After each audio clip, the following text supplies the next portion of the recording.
The Night of the 12th is a thriller police procedural film about Johan. He's getting a promotion to captain. However, he gets one of those cases that haunt him. A woman named Clara was walking home from or whatever, and an assailant attacked her and violently murdered her. So he is in charge of this investigation. However, he's not given a lot of funding, and he basically has to find out all about Clara, her life, her acquaintances or friends or lovers, to find out what happened. This movie starts off pretty good. He's very frustrated and likes to ride his bike around a laps. There's some police going on, but the main focus is the theme of this movie, which it really wears its heart on its sleeve, and it's really preachy.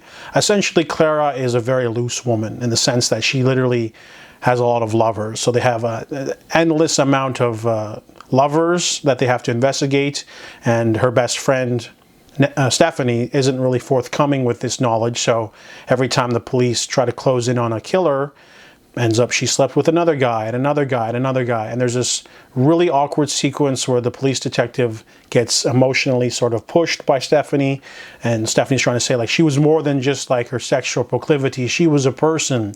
But of course, all of this stuff doesn't really matter. He should be facing it more logically. However, he lets it sort of affect him. And it's something that happens earlier in the film too, when he's supposed to break news to Clara's mother. So that's kind of like a character flaw that he should try to fix, but then the movie doesn't do anything. About the halfway point, they sort of lose steam. The rest of the movie is just sort of unsatisfying. It's definitely a movie that's trying to give us a certain theme of misogyny, but it doesn't really deliver any conclusion or anything. We don't get any closure, we don't get any twists, we don't get anything really. So the movie starts off pretty good and interesting, lots of characters, interesting emotional part of the story for the police procedural. We're focusing on some of the detectives as well, but the movie doesn't go anywhere, so it really leaves a gaping hole in the story. So I give The Night of the 12th a 4 out of 10.